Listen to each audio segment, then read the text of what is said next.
Hello everyone.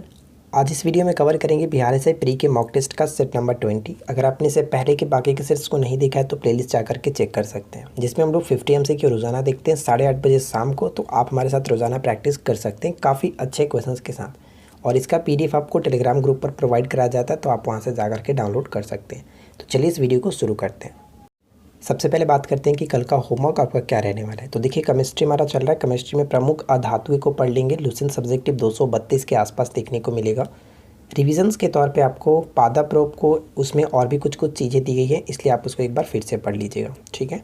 और topic wise में मैं आपको दे रहा हूँ प्रमुख कप और ट्रॉफियाँ, ये इंपॉर्टेंट है। और करंट अफेयर्स की बात करें तो जनवरी 2021 को एक बार आप रिवीजन करेंगे, और साथ ही साथ हमारी वीडियो भी ऑलरेडी इस पर अवेलेबल हो चुकी है, आप यहाँ पे देखकर रिवीजन कर सकते हैं। एक छोटा सा इन्फॉर्मेशन और देना चाहता हूँ। आपको पता होगा कि ऑनलाइन टेस्ट भी हमारे तरफ से लिया जाता है रोज़ाना 10 बजे रात को। अगर आप इंटरेस्ट रखते हैं तो आप हमारे साथ ऑनलाइन टेस्ट में ज्वाइन हो सकते हैं, जिसमें आपको रोज़ाना 50 MCQ देखने को मिलता है। हर संडे को 100 क्वेश्चंस के साथ फुल मॉक टेस्ट, और हर शनिवार को रिविजन्स भी कराया जाता है पिछले एक सप्ताह के सारे क्वेश्चंस का। रोज़ाना टेस्ट के बाद रैंक लिस्ट जारी किया जाता है ताकि आप अपनी परफॉर्मेंस को देख सकें, और इसके बाद आपको PDF भी प्रोवाइड करा दी जाती है ताकि आप हमेशा जब जी चाहे आप रिवाइज़ कर सकते हो, ठीक है। तो इस टेस्ट में ज्वाइन होने के लिए आपको 49 रुपये पे करना होगा गूगल पे या फिर फ़ोनपे से, और इसका स्क्रीनशॉट इसी व्हाट्सएप नंबर पे सेंड करना होगा, आपको ग्रुप में जोड़ दिया जाएगा, ठीक है फ्रेंड्स। और बाकी अगर आप कोई भी जानकारी लेना चाहते हैं तो इसी व्हाट्सएप नंबर पे आप बात कर सकते हैं, ठीक है। फर्स्ट क्वेश्चन कह रहा है कि अकबर के शासन में महाभारत का फारसी में अनुवाद किया गया था, वह किस नाम से जाना जाता है। तो इस प्रश्न का सही उत्तर है रजनामा। ऑप्शन हम बी को टिक करेंगे, रजनामा, ठीक है। सेकेंड क्वेश्चन की पर्वतों के पदों यानी कि फुट हिल्स अर्थात किसी पर्वत के सहारे स्थित पठार को क्या कहा जाता है। तो पर्वत के सहारे स्थिर पठार को हम लोग कहते हैं पर्वत पदीय पठार। ऑप्शन बी को टिक करेंगे। थर्ड क्वेश्चन से कि पारिस्थितिकी संतुलन बनाए रखने के लिए न्यूनतम वन आवरण अनिवार्य है। न्यूनतम वन आवरण अनिवार्य है, तो संपूर्ण भूमि का 33%। नेक्स्ट क्वेश्चन की सूची 1 को सूची 2 के साथ सुमेलित कीजिए। पहला सूची में बाबर द्वारा लड़े गए युद्ध और दूसरा तरफ शासक थे, यानी बाबर का किसके साथ युद्ध हुआ वो आपको मैच करना है। देखिए, पहला पॉइंट से कि पानीपत का प्रथम युद्ध 1526 हुआ था, जिसमें बाबर और इब्राहिम लोदी के बीच हुआ था, बिल्कुल सही है। खानवा का युद्ध 1527 में राणा संगा और बाबर के बीच। चंदेरी का युद्ध 1528 मेदिनी राय और बाबर के बीच। और घाघरा के युद्ध बात करें तो 1529 में अफगानों के विरुद्ध, जिसमें सभी युद्धों में बाबर विजयी रहा, ठीक है। तो हम यहाँ पे कह सकते हैं कि चारों के चारों मिलान बिल्कुल सही है, इसलिए ऑप्शन ए को टिक करेंगे। 1 2 3 4, ठीक है। नेक्स्ट क्वेश्चन कह रहा है कि समान भूकंपीय तीव्रता अर्थात समान बर्बादी वाले स्थानों को मिलाने वाली रेखा को किस नाम से जाना जाता है। इस क्वेश्चन को ध्यान से समझ लीजिएगा। तो यहाँ पे करेक्ट आंसर होगा ऑप्शन ए, सम भूकंप रेखा। देखिए, एक होता है सम भूकंप रेखा, दूसरा होता है सभूकंप रेखा। दोनों को बारीकी से समझ लीजिए, क्योंकि अक्सर ये कन्फ्यूजन्स करता है और आपको ध्यान में रखना है। देखिए, सम भूकंप रेखा की बात करें तो वो रेखा जो मानचित्र पर आरेखित वह रेखा है उन स्थानों को मिलाती है जहाँ पर भूकंप के प्रघात की तीव्रता समान हो। अर्थात कहने का मतलब ये हुआ कि मान के चलिए कि नई दिल्ली में अगर जो भूकंप आया 7.3 के तीव्रता के साथ आया, तो जयपुर की अगर बात करें तो जयपुर में 7.3 की तीव्रता के साथ ही आया हो। अगर इन दोनों लाइनों को मिलाया जाए तब हम कहते हैं कि सम भूकंप रेखा, ठीक है। तो ये हुआ समान बर्बादी या फिर समान प्रघात की तीव्रता के साथ जो भूकंप आता है उनको मिलाने वाली रेखा। जबकि सभूकंप रेखा की अगर हम बात करें तो किसी क्षेत्र के उन स्थानों को मिलाने वाली रेखा जहाँ पर भूकंप एक साथ अनुभव किया गया हो। अब एक साथ का मतलब क्या हुआ कि न्यू दिल्ली में अगर 6:30 बजे भूकंप आया हो शाम को, तो जयपुर में भी 6:30 बजे शाम को, यानी दोनों पर एक ही साथ भूकंप आया हो। लेकिन ये ज़रूरी नहीं है कि दोनों की समान तीव्रता हो, तो उसको कहते हैं सभूकंप रेखा। तो आई होप कि आपका ये पॉइंट्स क्लियर हो गया होगा। नेक्स्ट क्वेश्चन बनता है कि निम्नलिखित में सही बताइए कौन सा। निम्नलिखित में कौन सही है। प्रथम पंचवर्षीय योजना में कृषि को प्राथमिकता दी गई थी। चौथी पंचवर्षीय योजना में स्थिरता के साथ विकास और आत्मनिर्भरता। पांचवी पंचवर्षीय योजना में न्यूनतम आवश्यकता कार्यक्रम। यानी तीनों के तीनों यहाँ पे सही है, इसलिए ऑप्शन डी को टिक करेंगे। सभी के सभी सही है। क्वेश्चन नंबर 7 है, रेखी समिति का संबंध किससे था। रेखी समिति का संबंध किससे था। तो ध्यान दीजिएगा, रेखी समिति अप्रत्यक्ष करों से संबंध में है। ऑप्शन ए को टिक करेंगे। अंतर्राष्ट्रीय शांति एवं अहिंसा दिवस किस तिथि को मनाया जाता है? अंतर्राष्ट्रीय शांति दिवस जो है प्रत्येक वर्ष कब मनाया जाता है? 21 सितंबर को। Option B will be correct answer. Next question कह रहा है कि निम्नलिखित में से कौन सी कृति जो वो कालिदास की नहीं है? बताइए कि निम्नलिखित में से कौन सी जो कृति है वो कालिदास की नहीं है? तो ध्यान दीजिएगा, कदम्बरी की बात करें तो ये बाणभट्ट की है। हर्षवर्धन के दरबार में जो रहते थे बाणभट्ट, उनकी रचना है कदम्बरी। नेक्स्ट प्रश्न कि चूने पत्थर की चट्टानों के घुलने से निर्मित मैदान को किस नाम से जाना जाता है? तो इनको हम लोग किस नाम से जानते हैं? कार्स्ट मैदान। ऑप्शन बी करेक्ट होगा। नेक्स्ट प्रश्न कह रहा है कि सूर्यधार झील निम्नलिखित में से किस राज्य में स्थित है? बताइए कि सूर्यधार झील जो है वो किस राज्य में स्थित है? तो राइट आंसर यहाँ पे होगा सूर्यधार झील उत्तराखंड के देहरादून में पड़ता है। C will be correct answer. Bihar विधानसभा में अनुसूचित जनजाति, ध्यान दीजिएगा, अनुसूचित जनजाति यानी कि शेड्यूल्ड ट्राइब की बात की जा रही है। सीटों की संख्या कितनी है? बिहार विधानसभा में अनुसूचित जनजाति की सीटों की संख्या कितनी है? तो यहाँ पे सही आंसर हो जाता है ऑप्शन डी, सिर्फ और सिर्फ 2 सीटें हैं।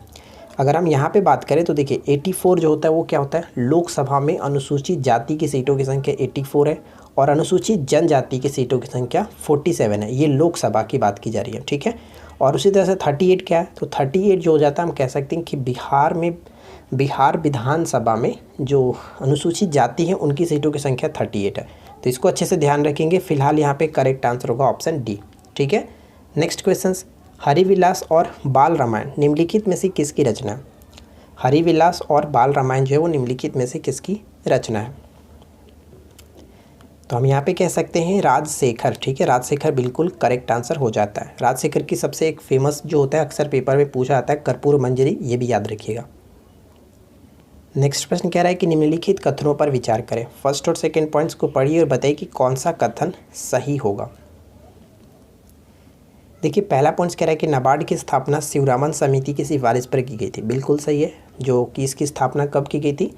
तो 12 जुलाई 1982 यानी 1982 को।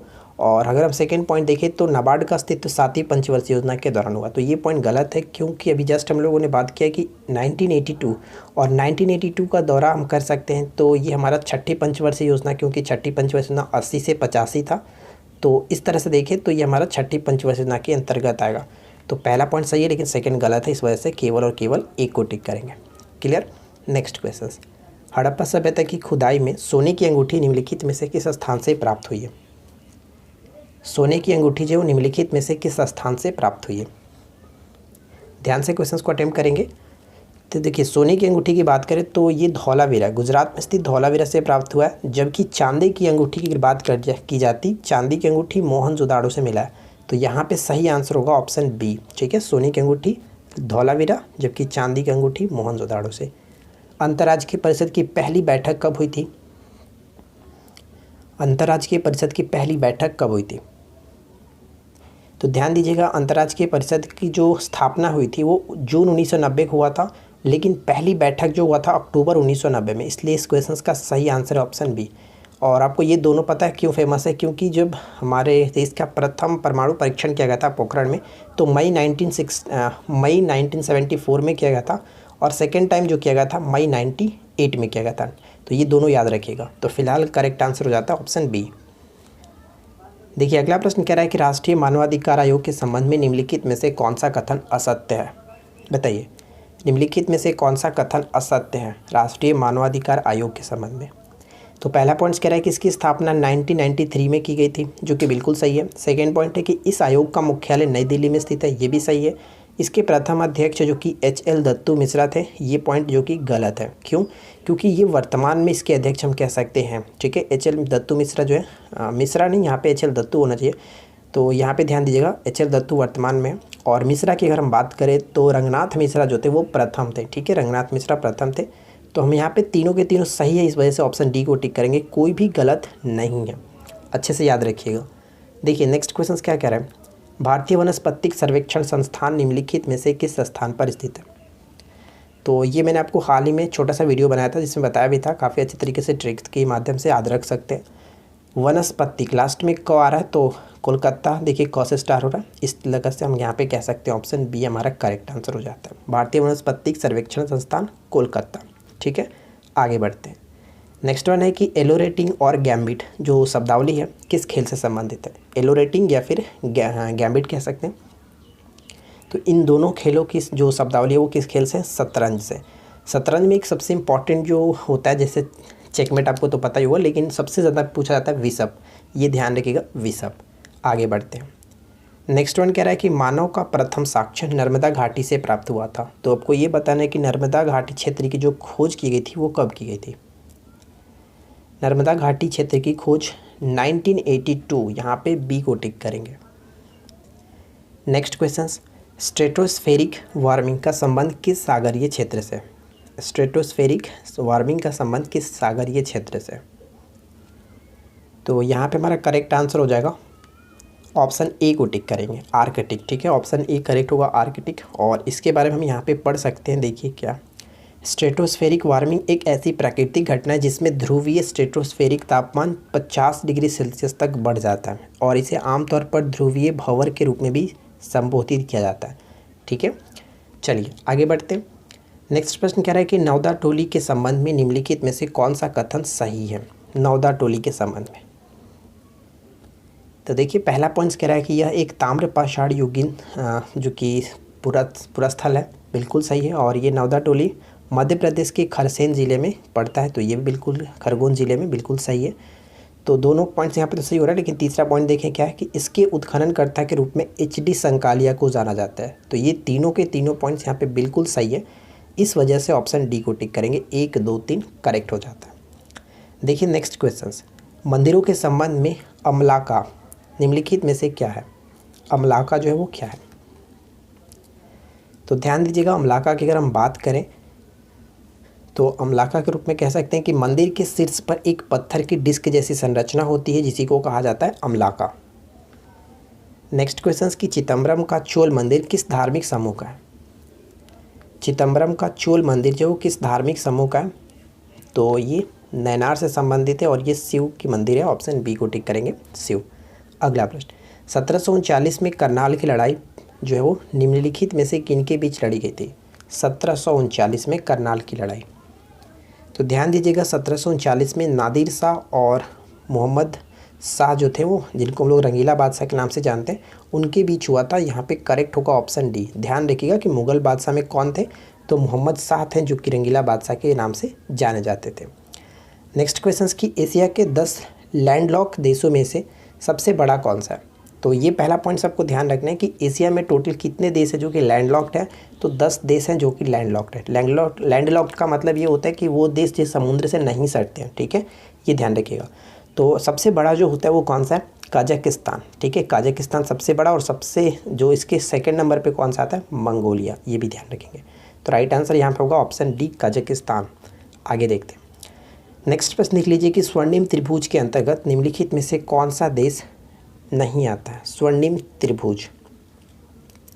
स्वर्णिम त्रिभुज के अंतर्गत अगर हम देखें तो लाओस, थाईलैंड और म्यांमार ये तीनों आते हैं, लेकिन वियतनाम इसके अंतर्गत नहीं आता, इसलिए ऑप्शन सी करेक्ट होगा। नेक्स्ट क्वेश्चन है कि बाडुंग सम्मेलन किसके इतिहास में एक महत्वपूर्ण मील का पत्थर था? बाडुंग सम्मेलन की बात करें तो गैर निरपेक्ष आंदोलन, यहाँ पे ऑप्शन ए को टिक करेंगे। अगला प्रश्न कि टाइफाइड जो होता है वो किसके द्वारा होता है? बहुत इंपॉर्टेंट प्रश्न है टाइफाइड। तो ध्यान दीजिएगा, जो टाइफाइड होता है वो जीवाणु के कारण होने वाला रोग है। और इसमें कौन कौन से जीवाणु शामिल होते हैं? देखिए, टाइफाइड बुखार एक गंभीर बीमारी है जो कि हम कह सकते हैं साल्मोनेला टाइफी। ठीक है, साल्मोनेला टाइफी नामक जीवाणु के कारण फैलता है। और या फिर एक और इसमें जीवाणु होता है जो हम कह सकते हैं साल्मोनेला पैराटाइकी टाइफी। ठीक है, पैराटाइफी इसके कारण भी फैलता है, जो कि संबंधित जीवाणु ही हैं। और इसमें क्या होता है कि बुखार थोड़ा सा ज़्यादा होता है, गंभीर होता है। चलिए आगे बढ़ते हैं। नेक्स्ट क्वेश्चन कह रहा है कि ल्यूकीमिया या फिर रक्त कैंसर। ठीक है, ल्यूकेमिया या फिर रक्त कैंसर किसकी असामान्य वृद्धि की वजह से होता है? ये क्वेश्चन भी बहुत बार पूछा जाता है, तो ध्यान दीजिएगा। ल्यूकीमिया या फिर रक्त कैंसर जो होता है वो WBC की संख्या यानी कि श्वेत रक्त कोशिकाओं की संख्या में असामान्य वृद्धि हो जाता है। नेक्स्ट क्वेश्चन कि निम्नलिखित में से किसे पृथ्वी पर सबसे बड़ा ज्वालामुखी माना जाता है? तो बताइए, पृथ्वी पर सबसे बड़ा ज्वालामुखी किसे माना जाता है? Right answer will be option D, Tamu massive. ठीक है, तामू मासिव ज्वालामुखी जो कि पृथ्वी पर सबसे बड़ा ज्वालामुखी माना जाता है। और इसके अगर हम डायरेक्शन की बात करें, लोकेशन की बात करें, तो देख सकते हैं कि द्रव्यमान और पद्चिन्ह यानी आकार के संदर्भ में तामू मासिव यहाँ पे पृथ्वी का सबसे बड़ा ज्वालामुखी है और ये प्रशांत महासागर के उत्तर पश्चिम क्षेत्र में स्थित है, ये याद रखिएगा। वायुमंडल की सबसे निचली परत को किस नाम से जानते हैं? वायुमंडल की सबसे निचली परत को हम लोग किस नाम से जानते हैं? तो यहाँ पे करेक्ट होगा क्या? Option B, troposphere. ठीक है, जिसको हम लोग हिंदी में क्षोभ मंडल कहते हैं। तो ये आपको याद रखना है। यहाँ पे हम पढ़ भी सकते हैं कि वायुमंडल की सबसे निचली परत को ट्रोपोस्फियर कहा जाता है, जो कि क्षोभ मंडल समुद्र से लगभग, ये डाटा थोड़ा सा इधर उधर हो सकता है, 10 किलोमीटर के ऊपर तक फैला हुआ है। ठीक है, ज़मीनी स्तर के पास क्षोभ मंडल के नीचे हवा गर्म होती है और ऊपरी स्तर पर ठंडी हो जाती है। बादल निर्माण की जो प्रक्रिया या फिर सभी मौसमी संबंधी गतिविधियाँ इसी मंडल में होता है, क्षोभ मंडल में। चलिए आगे देखते हैं। नेक्स्ट प्रश्न के निम्नलिखित में से किस ग्रह का घूर्णन अक्ष जो कि अत्यधिक झुका हुआ है? अत्यधिक झुका हुआ है, यानी सही आंसर यहाँ पे होगा ऑप्शन सी, जिसको हम लोग अरुण या फिर यूरेनस के नाम से जानते हैं। सी विल बी करेक्ट आंसर। आपको पता है कि लेटा हुआ ग्रह के नाम से अरुण को जाना जाता है। तो यहाँ पे आप एक छोटा सा पॉइंट भी पढ़ लीजिए जो एग्जाम्स के पॉइंट ऑफ व्यू से इंपॉर्टेंट हो सकता है। यूरेनस की घूर्णी धुरी जो वो 98 डिग्री से झुकी हुई है, जो हमारे सौरमंडल में सबसे अधिक झुकाव है। नए अध्ययन से पता चला है इसकी झुकाव का कारण क्या है, तो लगातार टकराव के कारण इसका झुकाव हुआ है। देखिए यहाँ पे अलग अलग ग्रहों की दी गई, जैसे बृहस्पति की बात करें तो 3 डिग्री झुका हुआ है, नेपच्यून 28 डिग्री झुका हुआ है जिसको वरुण कहते हैं, और पृथ्वी 23 डिग्री झुकी हुई है। ठीक है, चलिए नेक्स्ट क्वेश्चन ये कह रहा है कि ग्रेट इंडियन डेजर्ट जो कि विश्व में कौन सा सबसे बड़ा रेगिस्तान माना जाता है, कौन से नंबर पे आता है? तो दुनिया में ये 17वें नंबर का सबसे बड़ा जो कि ग्रेट इंडियन डेजर्ट यानी कि थार रेगिस्तान को माना जाता है। अगला प्रश्न कह रहा है कि कांस्य जो होता है, कांस्य वो किसका मिश्र धातु है? कांस्य जो मिश्र धातु है तांबा और टीन का, यहाँ पे बी को टिक करेंगे। तांबा और टीन के मिश्र धातु को कांस्य कहा जाता है। चंद्रगुप्त प्रथम के संबंध में निम्नलिखित कथनों पर विचार करें। देखिए फर्स्ट, सेकंड और थर्ड पॉइंट दिए गए, तीनों को पढ़िए और बताइए कि कौन सा कथन यहाँ पे सही होगा। पहला पॉइंट कह रहा है कि उसने केवल अपनी रानी के नाम पर सिक्के जारी किए थे। देखिए ये पहला पॉइंट तो गलत है, क्योंकि दोनों का नाम इस पर उत्कीर्ण हुआ करता था, अपनी रानी और अपना नाम दोनों का उत्कीर्ण हुआ करता था, तो इस वजह से पहला पॉइंट गलत है। सेकंड पॉइंट कि उसने महाराजाधिराज की उपाधि धारण की थी, तो वो प्रथम शासक था, यानी कि गुप्त वंश का प्रथम शासक था जिसने महाराजाधिराज की उपाधि धारण की थी, ये बिल्कुल सही है। और उसके साम्राज्य में उत्तर प्रदेश, बंगाल और आधुनिक बिहार के कुछ हिस्से शामिल थे तथा इसकी राजधानी पाटलिपुत्र थी। तो ये दोनों पॉइंट्स बिल्कुल सही हो रहा है, 2 और 3। तो right answer will be option B, 2 और 3 को टिक करेंगे। ठीक है, चंद्रगुप्त प्रथम ने ही गुप्त संवत को स्टार्ट किया था 319-320 ईस्वी में, ये भी आपको याद रखना है। आगे देखिए, अधिकांश प्रयोग किया जाने वाला जो प्रतिजैविक होता है पेनिसिलिन बनता है, किससे बनता है? सी को टिक करेंगे, कवक से। नेक्स्ट क्वेश्चन कह रहा है कि वर्तिका और वर्तिकाग्र उपयोगी उत्पाद होते हैं। बताइए, वर्तिका और वर्तिकाग्र उपयोगी उत्पाद होते हैं किसके? तो केसर के। ठीक है, केसर यहाँ पे करेक्ट आंसर हो जाता है। नेक्स्ट प्रश्न कह रहा है कि निर्जलीकरण के दौरान शरीर में कौन से पदार्थ की समानता क्षय होता है? तो ध्यान दीजिएगा, निर्जलीकरण के दौरान हम कह सकते हैं सामान्यतः हमारे शरीर में किसकी क्षय होती है? Sodium chloride. राइट आंसर होगा NaCl। ठीक है, NaCl सोडियम क्लोराइड, साधारण नमक। अगला प्रश्न कि संविधान में मंत्रिमंडल शब्द का एक बार प्रयोग हुआ है, और वह कब हुआ है? हमारे संविधान में मंत्रिमंडल शब्द का प्रयोग मात्र एक बार हुआ है, और वो है अनुच्छेद 352 में किया गया। अब ये कब किया गया? तो हम यहाँ पे पढ़ सकते हैं कि संविधान में मंत्रिमंडल शब्द का प्रयोग केवल एक बार अनुच्छेद 352 के खंड 3 में किया गया। इसके अनुसार राष्ट्रपति आपातकाल की घोषणा तभी करेगा जब मंत्रिमंडल उसे लिखित रूप से सुसूचित करेंगे। ठीक है, ये आपको ध्यान रखना है। अगला पॉइंट देखिए, नेक्स्ट वन है कि निम्नलिखित कथनों पर विचार करें। तो यहाँ पे 3 पॉइंट्स दिए गए, तीनों को अच्छे से पढ़ लीजिए और बताइए कि कौन सा कथन सही होगा। पहला पॉइंट कह रहे हैं कि वर्तमान भारतीय संविधान में मौलिक अधिकार की संख्या 7 है। ये पॉइंट गलत है, क्योंकि वर्तमान में सिर्फ और सिर्फ 6 है। सेकंड की मौलिक अधिकार हमारे संविधान में कनाडा के संविधान से लिया गया। ये पॉइंट गलत है, क्योंकि USA के संविधान से लिया गया। थर्ड पॉइंट की मौलिक अधिकार में 42वें संविधान संशोधन के तहत संपत्ति के अधिकार जो हटाया गया था, 7वां से 6ठा किया गया था संपत्ति के अधिकार, ये 44वें संविधान संशोधन के तहत हटाया गया था 1978 में। ये आपको पता होगा। तो यहाँ पे तीनों के तीनों पॉइंट्स गलत है, इस वजह से हम कह सकते हैं कि डी को टिक करेंगे, सभी के सभी कथन गलत है। ठीक है, चलिए अगला देखिए। नेक्स्ट क्वेश्चन कह रहा है कि निम्नलिखित में से कौन सा यहाँ पे जो है वो जोड़ों का रूपांतरण नहीं है। जोड़ों नहीं है, एक्चुअली यहाँ पे जड़ होना चाहिए था। ठीक है, जड़ों का रूपांतरण नहीं है। तो बताइए कि क्या यहाँ पे गलत है। तो देखिए गाजर, चुकंदर, मूली, ये तीनों के तीनों जो है वो जड़ों के रूपांतरण है, जबकि प्याज जो होता है वो किसका, प्याज तना का रूपांतरण है। मैंने यहाँ पे लिख भी रखा, देखिए तनों का रूपांतरण में आलू, केसर, प्याज, हल्दी, अदरक ये सभी के सभी आते हैं, जबकि जड़ों के रूपांतरण में गाजर, सलजम, चुकंदर, मूली ये सभी आते हैं। ये दोनों पॉइंट्स अच्छे से याद रखिएगा। नेक्स्ट क्वेश्चन क्या कह रहा है कि डायनासोर थे। बताइए डायनासोर थे, तो इस प्रश्न का सही आंसर क्या होगा कि जो डायनासोर थे वो मेसोजोइक सरीसृप थे, यानी कि रेप्टाइल्स थे। Option D will be correct answer. Next प्रश्न की बहुत अधिक ऊंचाई पर मनुष्य की लाल रुधिर कणिका यानी कि आरबीसी की संख्या पर क्या प्रभाव पड़ता है। आरबीसी की संख्या में क्या होता है कि उनकी संख्या बढ़ जाती है। ऑप्शन बी को टिक करेंगे। देखिए नेक्स्ट प्रश्न है कि निम्नलिखित जोड़ों पर विचार कीजिए। फर्स्ट, सेकंड, थर्ड पॉइंट दिए गए, उनमें से बताने कि कौन से मेल खाता है। अच्छे तरीके से बताइए कौन सा मेल खाता है। प्रार्थना समाज की बात करें तो आत्माराम पांडुरंग बिल्कुल सही। आर्य समाज की स्थापना की बात करें तो दयानंद सरस्वती, ये भी सही है। सेवा सदन की देखें तो बहराम जी मल्लाबाड़ी, ये भी बिल्कुल सही है।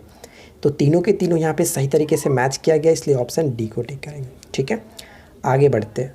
नेक्स्ट क्वेश्चन की पर्यावरण अधिनियम या फिर हम कह सकते हैं कि पर्यावरण संरक्षण अधिनियम कब लागू किया गया था। One of the most important question, और मैं आपको कई बार ये क्वेश्चंस बता चुका हूँ। पर्यावरण संरक्षण अधिनियम 1986 में बिल्कुल सही आंसर हो जाता है। अगला प्रश्न देख लीजिए क्या है। अखिल भारतीय किसान सभा के प्रथम सत्र की अध्यक्षता किसने की थी। अखिल भारतीय किसान सभा के प्रथम सत्र की अध्यक्षता जो है किसके द्वारा की गई थी।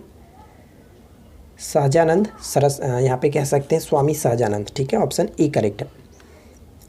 नेक्स्ट क्वेश्चन की किसने भारत में रेलवे की स्थापना को आधुनिक उद्योग का अग्रदूत या फिर जननी की संज्ञा दी थी।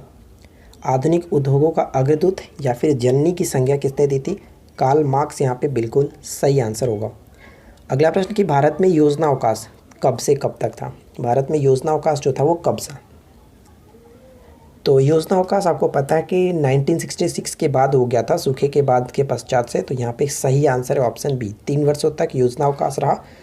अगला प्रश्न, निम्नलिखित में से कौन है जो कि वलित पर्वत का उदाहरण नहीं है। ठीक है, वलित पर्वत का उदाहरण नहीं है। तो यहाँ पे हम कह सकते हैं करेक्ट आंसर क्या होगा, आल्पस और हिमालय, इंडिज, तीनों के तीनों वलित पर्वत के उदाहरण, जबकि सतपुड़ा किसके अंतर्गत आता है, अवशिष्ट पर्वत के उदाहरण है। तो पढ़ सकते हैं कि विंध्याचल एवं सतपुड़ा, नीलगिरी, पारसनाथ, राजमहल की पहाड़ियाँ और ये सभी के सभी क्या है, ये अवशिष्ट पर्वत के उदाहरण के अंतर्गत आते हैं। और वलित पर्वत के उदाहरण भी मैंने यहाँ पे नोट डाउन किया, आप चाहो तो इसको भी अच्छे तरीके से पढ़ करके याद रखेंगे। ठीक है, तो देखिए हम लोगों ने यहाँ पे 50 MCQ को कवर किया। आई होप कि आप लोगों को ये वीडियो अच्छी लगी होगी। वीडियो अच्छी लगी हो तो आप लाइक कर दें, अपने दोस्तों के साथ शेयर कर दीजिएगा। चैनल पर पहली बार है तो चैनल को सब्सक्राइब करके नोटिफिकेशन बिल को ऑन रखिए। क्यूज का राइट आंसर नीचे कमेंट्स करके बताइएगा कि विश्व का सबसे बड़ा प्रायद्वीपीय निम्नलिखित में से कौन है। ठीक है, विश्व का सबसे बड़ा प्रायद्वीप निम्नलिखित में से कौन है, कमेंट्स करके बताइएगा। हम मिलते हैं किसी और वीडियो में नेक्स्ट टॉपिक के साथ। Thanks for watching, keep watching, keep learning, have a good day.